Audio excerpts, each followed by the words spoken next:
Every night, systems write another stack of logs into Amazon S3. Yesterday's deploy artifacts, last quarter's backups, a project folder nobody has opened since the team shipped. Each object still sits in premium storage, ready in milliseconds, and the bill keeps climbing even when the data has gone cold. Here's the tension. Keep everything instantly reachable forever, and cost becomes a quiet tax on every unused file. Move or delete too aggressively, and you risk the one object legal, support, or forensics still needs. If nobody touches a file for months, should it still live in the most expensive room?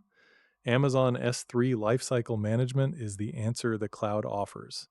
Not a person cleaning buckets by hand, but an automated policy engine that decides on a schedule when data should cool down and when it is finally allowed to disappear.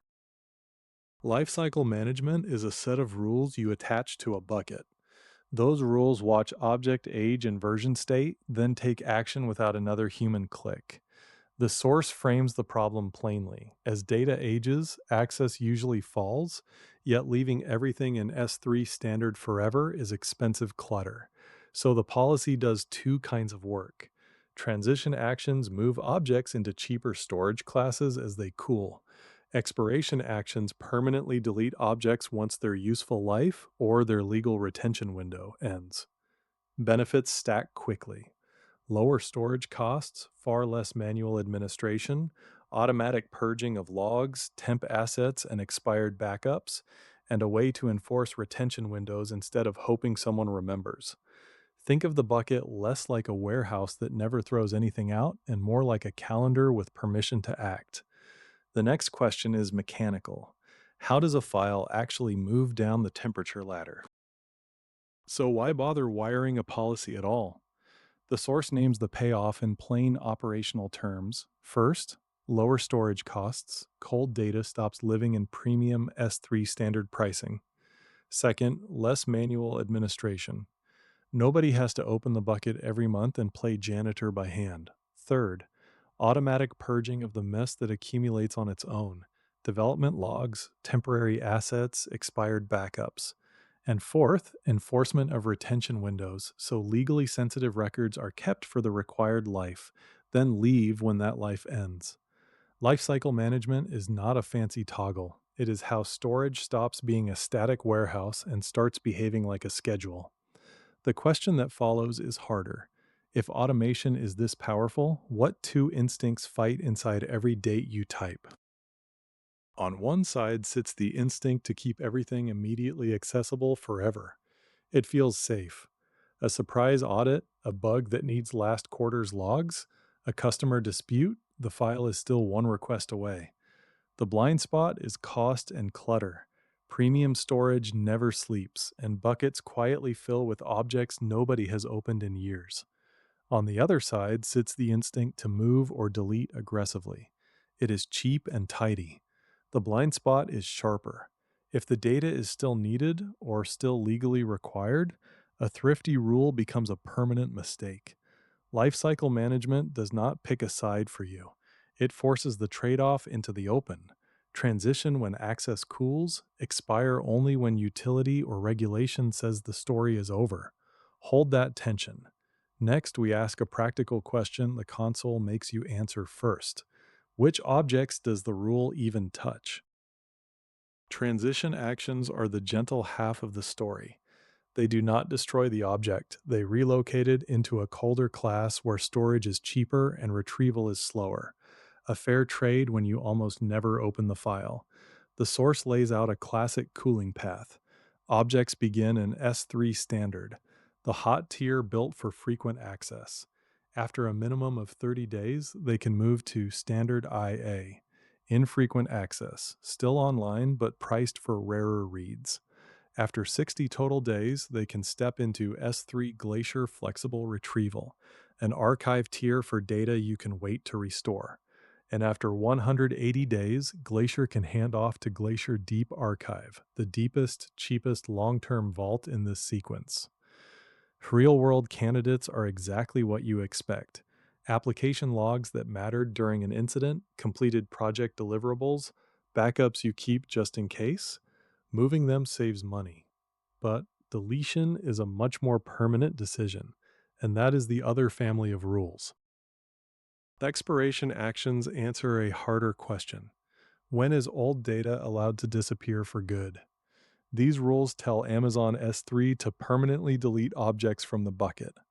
The source splits the motive into two clear uses. Data pruning automatically clears development logs, application cache files, and scratched datasets after their utility expires. Clutter you never wanted to keep forever. Compliance deletion is stricter. It enforces secure, permanent removal of sensitive records once a regulatory retention window closes. Keep too long and you may violate policy. Delete too soon and you may fail an audit. So, expiration is not casual housekeeping. It is a scheduled commitment. Archive when you might still need the bytes, delete when keeping them becomes waste or risk. There's a complication though. The bucket may hold not only today's file, but every version that file ever replaced. Bucket versioning changes what an object even means. When versioning is on, overwriting a key does not erase history. The live copy becomes the current version. Every prior copy becomes a non-current version, a historical twin still billing you for storage. Lifecycle rules work alongside versioning to control cost for both active and legacy objects. Current versions are the active, live files. You can transition them through colder tiers, but the source stresses they stay protected from expiration. You do not accidentally delete the working copy with a cleanup rule meant for ghosts. Non-current versions are the overwritten history. Those can move quickly into cheap archive storage or be deleted after a brief period once nobody needs the old revision. Picture one active document on the desk and a stack of earlier drafts in a back room. The desk copy stays available. The drafts get a shorter leash. With that distinction fixed, we can finally walk a complete policy, dates, tiers, and all. The source gives a worked policy for an active logs directory, the kind of prefix that grows every hour and becomes expensive if it never cools. For current versions, the timeline is deliberate. Day 0, logs land in standard. After 30 days, shift to standard IA. After 90 days, shift again, this time straight into S3 Glacier Deep Archive. After 7 years, 2,555 days, expire and permanently delete those current objects. For non-current versions, cleanup is faster. Expire and permanently delete them 30 days after they become non-current. That is a full life story for a log file. Hot, warm, frozen, then gone, and a short afterlife for any overwritten copy. It is also where the source quietly disagrees with itself, which matters before you ship a rule to production. Here's the part that deserves a careful look. On one page, the general transition ladder says Glacier moves to Deep Archive after 180 days. On the next, the worked active logs example sends current objects to Glacier Deep Archive at 90 days after creation. Those are not the same calendar. Treat them as separate statements in the material, not one unified law of nature. A real configuration has minimum age rules between classes, and your chosen path must be valid for the classes you pick. Before production, verify the exact transitions against current Amazon S3 documentation, and against the summary the console itself shows when you build the rule. A lifecycle policy can sound precise until its dates disagree. The fix is not to average the numbers. The fix is to choose one intentional timeline, confirm it is allowed, and then make that timeline real in the console. Can an idea become an automatic machine? The source walks the console path step by step. First, navigate to Amazon S3 in the AWS Management Console. Search for S3 and open the dashboard. Second, create or select a bucket, a globally unique name, an AWS region, and the remaining settings. Third, open the bucket and upload sample objects or folders so you have something for the rule to act on later. Fourth, inside that bucket, open the Management tab. Under Lifecycle Rules, choose Create Lifecycle Rule. Each screen is a decision point, not busy work. The bucket is the boundary of the policy. The sample objects are your test subjects. The management tab is where the calendar gets written into the system. Next comes the rule itself, name, scope, and the first transition. A lifecycle rule is only as precise as its scope. In the walkthrough, you name the rule. The example uses GFG-rule. Then you decide who it applies to. One path is blunt. Apply the configuration to all objects in the bucket. Every key ages on the same calendar. The other path is surgical. Limit the rule with prefixes or tags so only a slice of the bucket enters the timeline.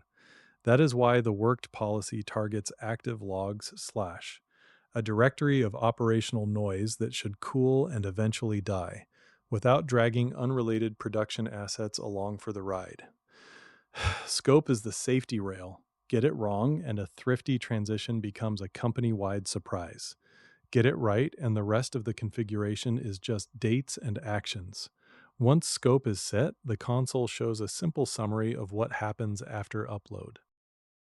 In the rule editor, the source uses a simple name, GFG-rule. Scope can cover every object in the bucket or narrow by prefixes or tags. For logs, a prefix like active logs is the natural fence. Under transitions for current versions, choose standard-I and set 30 days after object creation. The console summary should read cleanly. Day 0, objects uploaded. Day 30, objects moved to standard-IA. Click Create Rule, then return to the Management tab and verify the Lifecycle rule status shows enabled. One more operational caveat from the source. Lifecycle configurations can take 24 to 48 hours to complete their initial run and start migrating older objects.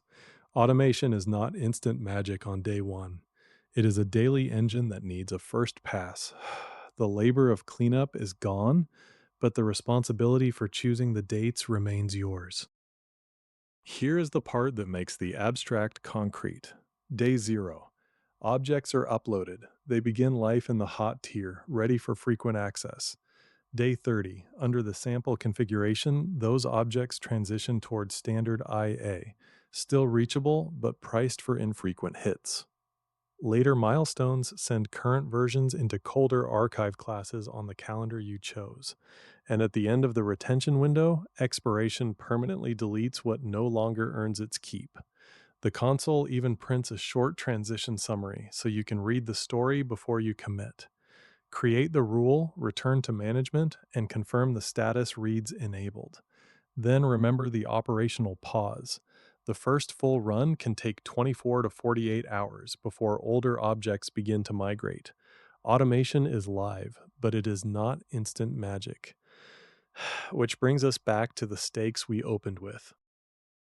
So we return to the bucket that never forgets. Lifecycle management turns that warehouse into a schedule. Transition actions cool data as access fades.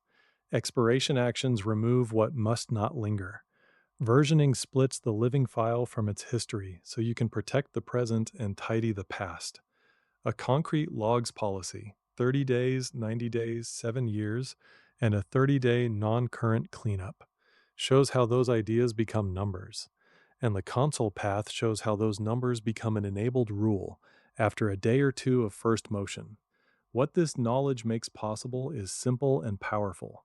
Lower active storage cost, cleaner buckets, and retention behavior that follows policy instead of memory. The field's open question is still human. What is the right moment to trade instant access for savings? And what must never be deleted by mistake? The archive finally has a clock. You still have to set it.